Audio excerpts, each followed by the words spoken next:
Students. सो इस lecture में हम डिस्कस करेंगे जो हमारी कार्बन फैमिली हम कर रहे थे उसको, ठीक है। Comparative study of compound of group 14, ठीक है। तो ग्रुप 14 भी के एलिमेंट्स भी जो हैं वो हर तरह के कंपाउंड बनाते हैं। वो हाइड्राइड्स बनाते हैं, वो ऑक्साइड बनाते हैं, वो हैलाइड्स बनाते हैं।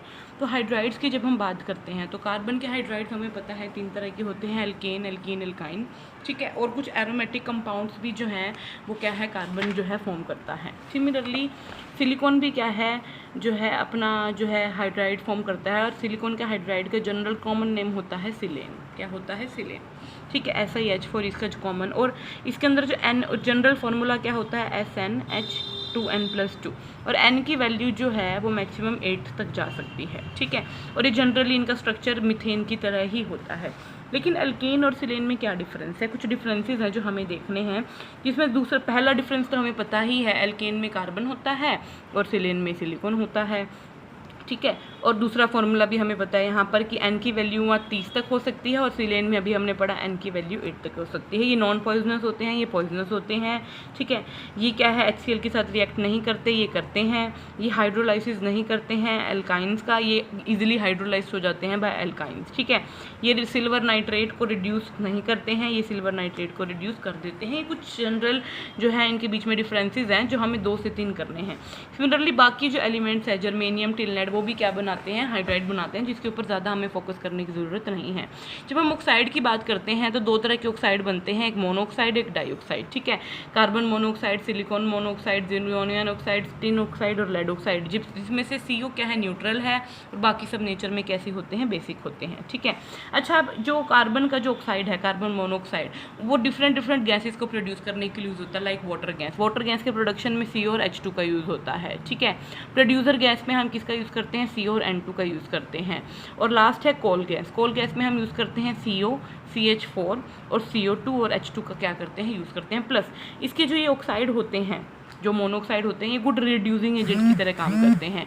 ये दूसरों को तो कर देते हैं रिड्यूस और खुद हो जाते हैं ऑक्सीडाइज। जैसे यहाँ देखो, ये जिंक ऑक्साइड था जिसको हमने रिएक्शन करवाई कार्बन मोनोऑक्साइड के साथ। इसने क्या किया, इससे ऑक्सीजन ले लिया, खुद तो हो गया ऑक्सीडाइज और इसको क्या कर दिया, रिड्यूस, ठीक है। सॉरी, ये इसको कर दिया इसने क्या, हाँ, इसको क्या कर दिया, इससे ऑक्सीजन ले ली, इसका रिडक्शन कर दिया और खुद ऑक्सीडाइज हो गया। खुद तो इसको जिंक बना दिया और खुद ऑक्सीजन लेके क्या बन गया, कार्बन डाइऑक्साइड बन गया। तो किसकी तरह एक्ट करते हैं, गुड रिड्यूसिंग एजेंट की तरह काम करते हैं, ठीक है। ये रिएक्शन इंपॉर्टेंट है कि CO2 को जब आप हाइड्रोलाइज करवाते हो तो किसकी फॉर्मेशन होती है, कार्बोनिक एसिड की फॉर्मेशन होती है, ठीक है।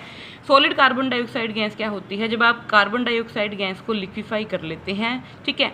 और जब वो लिक्विफाइड गैस को आप क्या करते हैं, अलो करते हैं इवेपोरेट होने के लिए रूम टेम्परेचर पर, ठीक है, तब वो क्या है, किस में कन्वर्ट हो जाती है, गैस किस में कन्वर्ट हो जाती है, सॉलिड में कन्वर्ट हो जाती है। और इसी को हम क्या बोलते हैं, ड्राई आइस बोलते हैं। क्या बोलते हैं, ड्राई आइस, ठीक है। ये जो आइस है, बिल्कुल जो ड्राई आइस है कार्बन डाइऑक्साइड, ये बिल्कुल आइस की तरह सिमिलर होती है, लेकिन ये किसी भी चीज़ को वेट नहीं करती है, गीला नहीं करती है, ठीक है।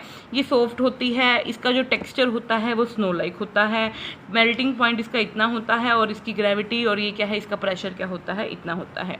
इतना ज़्यादा इसमें डीप में जाने की ज़रूरत नहीं है, बस आपको ये पता होना चाहिए सॉलिड कार्बन डाइऑक्साइड होती क्या है। क्या होती है, जब आप कार्बन डाइऑक्साइड गैस को हम इजीली लिक्विफाई कर लेते हैं, कितने प्रेशर पर, 50 से 60 प्रेशर पर, ठीक है, कितने रूम टेम्परेचर पर। और जब इस लिक्विड कार्बन डाइऑक्साइड को आप इवेपोरेट करते हैं तो ये डायरेक्टली किस में कन्वर्ट हो जाती है, सॉलिड में कन्वर्ट हो जाती है। किस में कन्वर्ट हो जाती है, सॉलिड में कन्वर्ट हो जाती है। इसी को हम क्या बोलते हैं, ड्राई आइस बोलते हैं, ठीक है। सिमिलरली सिलिकॉन भी डाइऑक्साइड बनाता है, जिसको हम क्या बोलते हैं, सिलिका। क्या बोलते हैं, सिलिका बोलते हैं। बस इसमें इतना ही करने की हमें नीड है, ठीक है। नेक्स्ट हैलाइड्स की भी फॉर्मेशन करते हैं, ठीक है। और सब जैसे सिलिकॉन का भी हैलाइड होता है और कार्बन का भी हैलाइड होता है, लेकिन जब हम सिलिकॉन के टेट्राक्लोराइड की क्या करवाते हैं, हाइड्रोलिसिस करवाते हैं, तो चारों के चारों क्लोरीन का रिप्लेस करके क्या आ जाता है, OH लग जाता है। लेकिन यही रिएक्शन जब हम कार्बन के टेट्राक्लोराइड के साथ रिएक्शन करवाते हैं, मतलब कार्बन के टेट्रा हैलाइड की क्या करवाते हैं, हाइड्रोलिसिस करवाते हैं, तो कोई भी रिएक्शन टेक प्लेस नहीं होती है। रीज़न क्या है, सिलिकॉन का साइज़ बड़ा है, कार्बन का साइज़ छोटा है।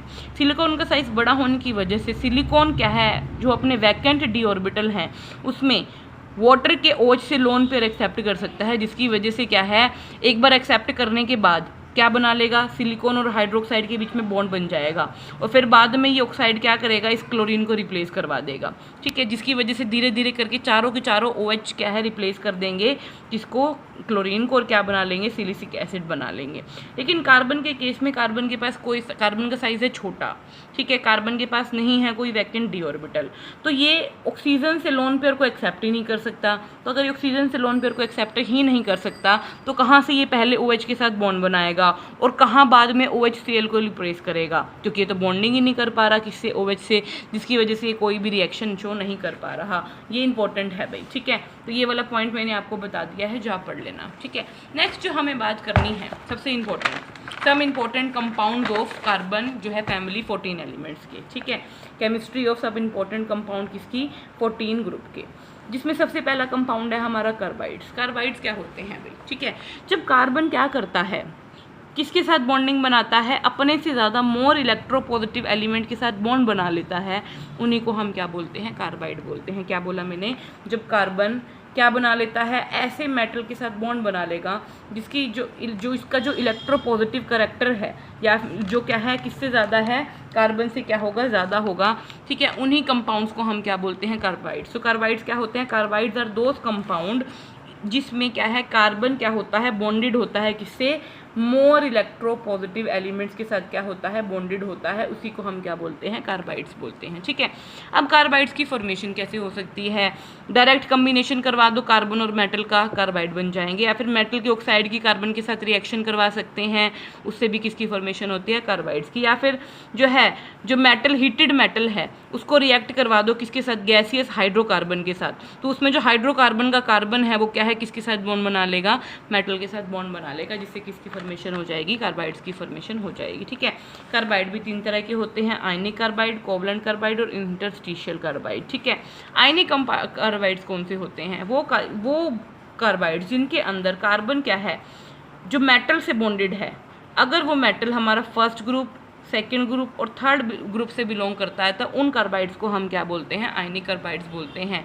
इनको आयनिक क्यों बोलते हैं, क्योंकि ये जनरली क्या होते हैं, आयनिक होते हैं नेचर में।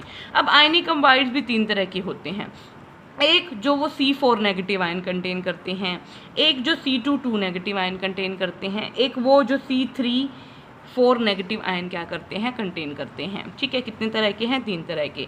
जब आप इस तरह के कार्बाइड्स का, अब इन तीनों टाइप का जब आप हाइड्रोलिसिस करवाते हो तो ये तीनों अलग अलग क्या देते हैं, जो है अपना कंपाउंड देते हैं। तो उसी बेसिस पर हमने क्या किया, इनको 3 कैटेगरी में डिवाइड किया है। किन बेसिस पर, कि जब हमने क्या किया, कार्बाइड्स, अलग अलग कार्बाइड्स का हाइड्रोलिसिस करवाया तो हमने देखा कुछ कार्बाइड्स ने तो क्या दे दिया, मीथेन दे दिया, कुछ कार्बाइड्स ने क्या दे दिया, एसिटाइलिन दे दिया, ठीक है, और कुछ कार्बाइड्स ने क्या दे दिया, हाइड्रोलाइसिस करने पे अलाइड्स दे दिया, ठीक है। तो उस बेसिस पर हमने कहा कि आयनिक कार्बाइड के अंदर 3 तरह के आयन हो सकते हैं, C4 नेगेटिव हो सकता है, C2 नेगेटिव हो सकता है और C3 नेगेटिव हो सकता है।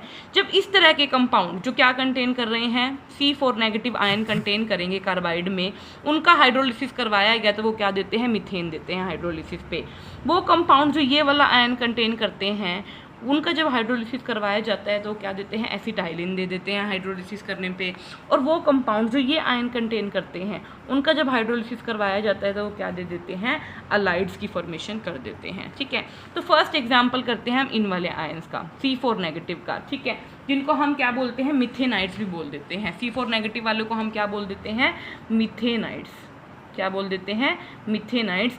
जो ये वाला आयन कंटेन करते हैं C2 नेगेटिव, इनको हम क्या बोल देते हैं, एसिटालाइड्स, ठीक है, और इनको हम क्या बोल देते हैं, अलाइड्स, ठीक है। मिथेनाइड्स, एसिटालाइड्स, अलाइड्स। मिथेनाइड्स क्यों बोला, क्योंकि हाइड्रोलिसिस करने पे मिथेन दे देते हैं। एसिटालाइड्स क्यों बोला, ये हाइड्रोलिसिस करने पे एसिटाइलिन दे देते हैं। और इनको अलाइड्स क्यों बोला, क्योंकि यहाँ ये क्या है, हाइड्रोलिसिस करने पे अलाइड्स दे देते हैं। तो पहले मिथेनाइड्स का एग्जाम्पल, 2 एग्जाम्पल आपको याद रखने हैं, एक तो बेरिलियम का कार्बाइड और एक एल्यूमिनियम का कार्बाइड, ये कार्बाइड है, सॉरी, ठीक है। तो इसका प्रिपरेशन कैसे की जाती है? बेरिलियम के ऑक्साइड की क्या है, कार्बन के साथ रिएक्शन करवाई जाती है। कितने टेम्परेचर पर? लगभग 1900 से 2000 टेम्परेचर पर। तो हमें क्या मिलता है? बेरिलियम का कार्बाइड मिलता है। इस बेरिलियम के कार्बाइड की जब हाइड्रोलिसिस करवाई जाती है तो बेरिलियम का हाइड्रोक्साइड प्लस ये क्या है, हाइड्रोलिसिस करने पे मीथेन दे देते हैं, इसलिए किस कैटेगरी में आते हैं? मीथेनाइड्स की कैटेगरी में आते हैं। सिमिलरली एल्यूमिनियम के कार्बाइड को भी आप प्रिपेयर कर सकते हो। डायरेक्ट एल्यूमिनियम की क्या है, कार्बन के साथ क्या करवा दो, जो रिएक्शन करवा दो, ठीक है। इलेक्ट्रिकल फर्नेस में आपको क्या मिल जाएगा? एल्यूमिनियम का कार्बाइड। और जब आप एल्यूमिनियम के कार्बाइड की हाइड्रोलिसिस करवाते हैं तो आपको क्या मिलता है? मीथेन मिलता है, इसलिए इनको हम क्या बोलते हैं? मीथेनाइड्स बोलते हैं। सेकंड बात करते हैं एसिटालाइड्स। इसके आपको एग्जांपल याद रखने हैं, मैग्नीशियम कार्बाइड और कैल्शियम कार्बाइड। कैल्शियम कार्बाइड को कैसे प्रिपेयर कर सकते हैं? कैल्शियम के ऑक्साइड को कार्बन के साथ रिएक्ट करवाइए, क्या बन जाएगा? कैल्शियम का कार्बाइड। और जब आप इसका हाइड्रोलिसिस करवाएंगे तो क्या बनेगा? Hydroxide plus acetylene, CH triple bond CH, C2H2 भी हम इसको लिख सकते हैं, ठीक है। ये क्या दे देंगे? जिसकी वजह से हम इनको क्या बोलते हैं? एसिटालाइड्स। सिमिलरली मैग्नीशियम का कार्बाइड भी क्या है, हाइड्रोलिसिस करने पे क्या दे देगा आपको? C2H2 दे देगा। थर्ड कैटेगरी है एलाइड्स। एलाइड्स क्या दे देते हैं? हाइड्रोलिसिस करने पे अलाइलिन दे देंगे। बेस्ट एग्जांपल है मैग्नीशियम का कार्बाइड, ठीक है, किसका? Mg2C3, ठीक है। Mg2C3 को जब हाइड्रोलिसिस करवाया जाता है तो मैग्नीशियम का हाइड्रोक्साइड प्लस एसिटाइलिन दे देते हैं। एसिटाइलिन क्या होगा? C3C triple bond H, sorry halides क्या है, इसको हम बोलते हैं अलाइलिन। क्या बोलते हैं हम इसको? अलाइलिन। तो ये क्या दे देते हैं? अलाइलिन। इसका जनरल फार्मूला तो देखें तो क्या है आपके पास? C3H4 ही नहीं है, तो यही बोला ना, जो क्या दे देते हैं? C3H4 दे देते हैं हाइड्रोलिसिस करने पे, उन्हीं को हम क्या बोलते हैं? अलाइड्स बोलते हैं। क्या बोलते हैं? अलाइड्स, क्योंकि अलाइलिन दे देते हैं क्या करने पे? हाइड्रोलिसिस करने पे, ठीक है। सेकेंड कैटेगरी बात करते हैं कोवलेंट कार्बाइड। कोवलेंट कार्बाइड क्या है? जब कार्बन क्या है, उस एटम से बॉन्डेड है जिसकी इलेक्ट्रोनेगेटिविटी लगभग कार्बन की तरह सेम है, ठीक है, उन कार्बाइड्स को हम क्या बोलते हैं? Covalent carbide. दो एग्जांपल इंपॉर्टेंट है, सिलिकॉन कार्बाइड और बोरोन का कार्बाइड। सिलिकॉन कार्बाइड का दूसरा नाम कार्बोरेंडम भी है, ठीक है। सिलिकॉन कार्बाइड की प्रिपरेशन कैसे की जाती है? सिलिकॉन के ऑक्साइड को कार्बन के साथ रिएक्ट करवाया जाता है। कितने टेम्परेचर पे? 2000 से 2500 डिग्री सेल्सियस टेम्परेचर पर। तो क्या बन जाता है? सिलिकॉन का कार्बाइड और कार्बन मोनोऑक्साइड, ठीक है। अब ये जो सिलिकॉन का कार्बाइड बना है ये कलरलेस होता है, क्रिस्टलाइन सॉलिड होता है, प्लस ये किस फॉर्म में एग्जिस्ट करता है? अपनी 3 डायमेंशन फॉर्म में एग्जिस्ट करता है, जिसमें हर एक सिलिकॉन का एटम फर्दर 4 एटम से क्या होता है? अटैच होता है, ठीक है।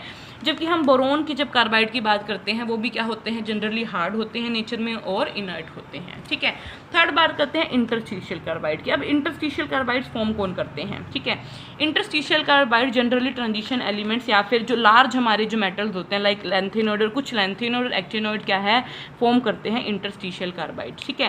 जिसमें मेटल क्या है? इन मेटल के साथ कार्बन जो है इन मेटल के साथ बॉन्डेड रहता है। रिएक्शन कैसे होगी? मेटल को डायरेक्ट कार्बन के साथ रिएक्ट करवाइए हाई टेम्परेचर पर, तो आपके पास क्या बन जाएगा? इंटरस्टिशियल कार्बाइड की फॉर्मेशन हो जाएगी। अब इनको इंटरस्टिशियल कार्बाइड्स क्यों बोलते हैं? क्योंकि इनके अंदर मेटल का साइज होता है बड़ा। साइज बड़ा होने की वजह से जब इनके क्रिस्टल स्ट्रक्चर की हम बात करते हैं तो इनके क्रिस्टल स्ट्रक्चर में बीच में होते हैं बहुत सारे स्पेस। तो कार्बन क्या है? इन स्पेस को हम बोलते हैं इंटरस्टिशियल साइड्स, ठीक है। तो कार्बन क्या है? अब कार्बन का साइज है छोटा होने की वजह से वो इन बड़े मेटल के बीच में सेंटर में जाकर क्या हो सकता है? बैठ सकता है। इंटरस्टिशियल साइड्स पर जाकर वो इजीली बैठ सकता है। इसीलिए जब कार्बन इनकी इंटरस्टिशियल साइड पर जाकर बैठेगा उन कार्बाइड्स को हम क्या बोलेंगे? इंटरस्टिशियल कार्बाइड बोलते हैं, ठीक है। अब इंटरस्टिशियल कार्बाइड भी 2 तरह के हो सकते हैं। एक वो जिनके अंदर मेटल की एटॉमिक रेडियाई ग्रेटर देन होती है 1.35 एंगस्ट्रॉम से, और एक वो जिनके अंदर मेटल की रेडियाई लेस देन होती है 1.35 एंगस्ट्रॉम से, ठीक है। तो इनके अंदर जिनके अंदर ग्रेटर देन 1.35 होती है वो होते हैं होस्मियम, टाइटेनियम, वेनेडियम, नोबियम, टेंटेनम, मोलिब्डेनम, और लेस देन होती है जिसमें वो क्रोमियम, मैग्नीज, आयरन, कोबाल्ट, निकल। ये जो कार्बाइड बनाते हैं उनका जनरल फार्मूला होता है MC, MT, M2C। For example आपको दिख रहा होगा टंगस्टन का कार्बाइड, टेंटेनम कार्बाइड, वेनेडियम कार्बाइड, ठीक है। अब इनकी जो खास कुछ प्रॉपर्टीज़ हैं, ये इनफ्यूजिबल है, ये फ्यूज़ नहीं होते हैं, ये मेल्ट होते हैं बहुत हाई टेम्परेचर। इसका मतलब अगर हमें इन्हें मेल्ट करना है तो हमें बहुत हाई टेम्परेचर देना पड़ेगा, और ये क्या होते हैं? हार्ड होते हैं, ठीक है। अब इनकी ये जो प्रॉपर्टी है ना, ये मेल्ट होते हैं हाई टेम्परेचर। इसी की वजह से हम इनका क्या करते हैं? जो कटिंग टूल्स होते हैं उसमें जो टंगस्टन का कार्बाइड है और टेंटेनम के कार्बाइड का यूज़ करते हैं, क्योंकि जल्दी से मेल्ट नहीं होते हैं, ठीक है। अब ये जो लेस देन होते हैं वो क्या है, इनका जो लेटिस होता है जनरली डिस्टोर्टेड लेटिस होता है। लेटिस मतलब जब ये मेटल का ये बॉन्ड बना लेते हैं, पूरा एक लेटिस की फॉर्मेशन कर लेते हैं, उनके अंदर ये जनरली कैसा लेटिस फॉर्मेशन करते हैं, डिस्टोर्टेड लेटिस की क्या करते हैं, ये फॉर्मेशन करते हैं। एग्जाम्पल मैग्नीज का कार्बाइड, क्रोमियम 3 कार्बाइड, आयरन का कार्बाइड।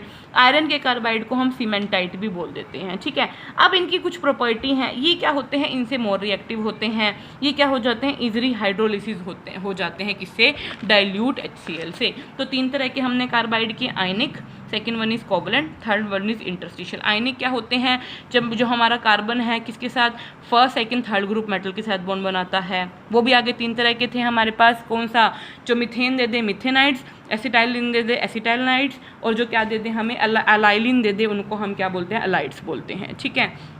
सेकेंड थे हमारे पास कोवलेंट कार्बाइड। कोवलेंट में जब जो कार्बन है वो अपने ही जैसे किसी इलेक्ट्रोनेगेटिव एटम जिसकी इलेक्ट्रोनेगेटिविटी और कार्बन में ज़्यादा डिफरेंस ना हो, ठीक है, उनको हम क्या बोलते हैं, कोवलेंट कार्बाइड बोल देते हैं। बेस्ट एग्जांपल सिलिकॉन का कार्बाइड, ठीक है। थर्ड हमने कहा इंटरस्टिशियल कार्बाइड। इंटरस्टिशियल कार्बाइड की फॉर्मेशन कब होती है, इंटरस्टिशियल कार्बाइड पहले तो ट्रांजिशन एलिमेंट्स और बड़े एलिमेंट्स, बड़े मेटल जिनका साइज क्या होता है, बड़ा, लाइक कुछ एलेंथिनोड एक्टिनोड क्या करते हैं, फॉर्म करते हैं इंटरस्टिशियल कार्बाइड्स, ठीक है। अब इंटरस्टिशियल कार्बाइड में क्या होता है, जो ट्रांजिशन मेटल्स हैं उनका साइज बड़ा होने की वजह से उनके बीच में क्या होती हैं, वैकेंट स्पेस होते हैं, जिनको हम क्या बोलते हैं, इंटरस्टिशियल साइड। और कार्बन का साइज होता है छोटा, तो कार्बन क्या है, मेटल की इंटरस्टिशियल साइड पर जाकर बैठ सकता है। तो उस टाइप के कार्बन, जो अब हमारे पास उस टाइप के कार्बाइड फॉर्म होते हैं, उनको हम क्या बोलते हैं, इंटरस्टिशियल कार्बाइड, ठीक है। वो भी 2 तरह के होते हैं, एक वो जिनके अंदर मेटल के एटॉमिक रेडियाई ग्रेटर देन 1.35 है, और एक के अंदर जिनके अंदर मेटल के रेडियाई लेस देन 1.35 एंगस्ट्रॉन है, ठीक है। एग्जाम्पल आपके सामने बहुत सारे हैं, M2, MC, MT2, 2 main example याद रखिए आप, टंगस्टन कार्बाइड और टेंटिनम का कार्बाइड, क्योंकि इनको हम क्या करते हैं, स्पेयर कटिंग टूल में क्या करते हैं, यूज़ करते हैं। क्यों करते हैं, क्योंकि इनका क्या होता है, हाई टेम्परेचर पर ये क्या जाके मेल्ट होते हैं, तो जल्दी से अगर मेल्ट नहीं होते हैं, इसलिए हम इनका क्या करते हैं, spare cutting tool, speed cutting tools में क्या करते हैं, यूज़ करते हैं, ठीक है। और लेस देन 1.35 के एग्जाम्पल आपको मेन याद रखना है, आयरन का कार्बाइड, क्रोमियम का कार्बाइड और मैग्नीज का कार्बाइड। ये मोर रिएक्टिव होते हैं और ईजिली हाइड्रोलाइज हो जाते हैं बाय डाइल्यूट HCl। तो ये हमारा कंप्लीट होता है कार्बाइड का टॉपिक, ठीक है।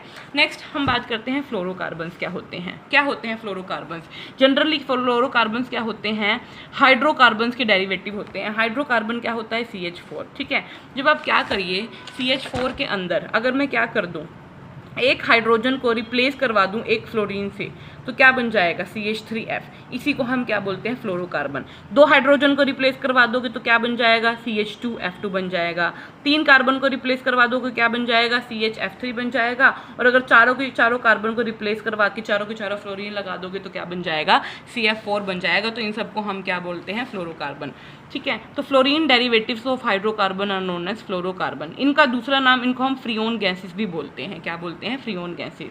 कुछ मेथड ऑफ प्रिपरेशन है जो आप 1-2 देख लीजिएगा इनके, ठीक है। इसकी सबसे इंपॉर्टेंट मेथड ऑफ प्रिपरेशन है ये टेफ्लॉन की प्रिपरेशन, ठीक है। टेफ्लॉन क्या है, एक पॉलीमर होता है। टेफ्लॉन क्या होता है, एक पॉलीमर होता है।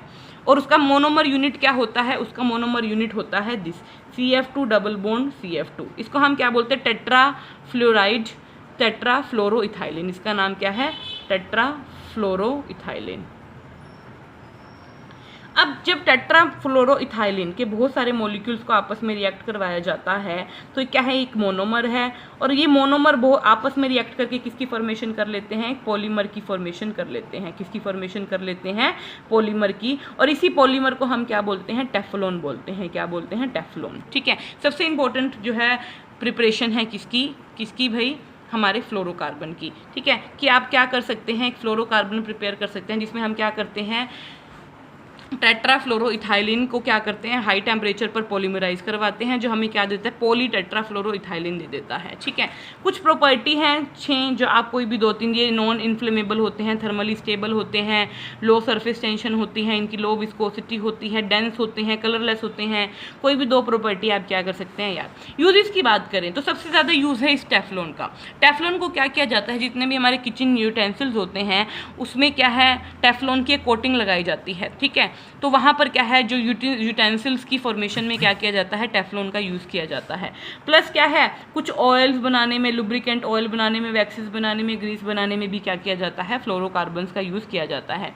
इसको एज ए कूलेंट भी यूज़ किया जाता है रेफ्रिजरेटर में, किसको, CF2Cl2 को। डाई क्या है, ये हमारा डाईफ्लोरोमीथेन, क्या है ये हमारा मीथेन से ड्राइव हुआ है ना ये, इसलिए मीथेन लिख दिया, नाम क्या हो गया, डाईफ्लोरो, और ये मीथेन का डेरिवेटिव है तो मीथेन।